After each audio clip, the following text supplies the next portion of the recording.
আওয়ামী লীগের এই শাসনামলে সেনাবাহিনীর যে উন্নয়ন, সেনাবাহিনীতে প্রশিক্ষণ, তাদের সমরাস্ত্র থেকে আরম্ভ করে, কিন্তু বিষোদ্গার তো কম হয় না, সবসময় তাদের বিরুদ্ধে বিষোদ্গার। গত 50 বছরের মধ্যে আওয়ামী লীগকে বেশি শক্তিশালী কেউ করে নাই।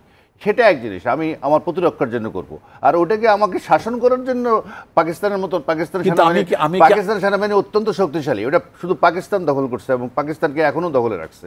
পাকিস্তানে কিন্তু এখন যেটা হচ্ছে সেটা মিজান আপনি খেয়াল করবেন, এখন যেটা হচ্ছে সেটা হচ্ছে আপনার, আপনি যত মিলিটারিজেশনের কথা বলছেন, এখন ঠিক উল্টোটা হচ্ছে, এখন পলিটিসাইজেশন হচ্ছে, সমস্ত ইনস্টিটিউশনগুলোকে পলিটিসাইজ করা। আমি বলছি সবচেয়ে বড় বিপজ্জনক 75 পরবর্তী সময়ে যে ক্যান্টনমেন্ট আমাদেরকে নিয়ন্ত্রণ করা যেটা ছিল, কথা ছিল আমরা নিয়ন্ত্রণ করব, তাই এখন হচ্ছে আপনি ক্যান্টনমেন্ট দ্বারা নিয়ন্ত্রিত হওয়ার জন্য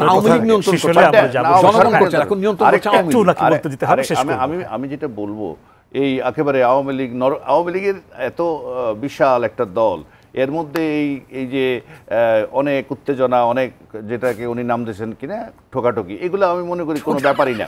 বেশিরভাগ ক্ষেত্রে যেটা হচ্ছিল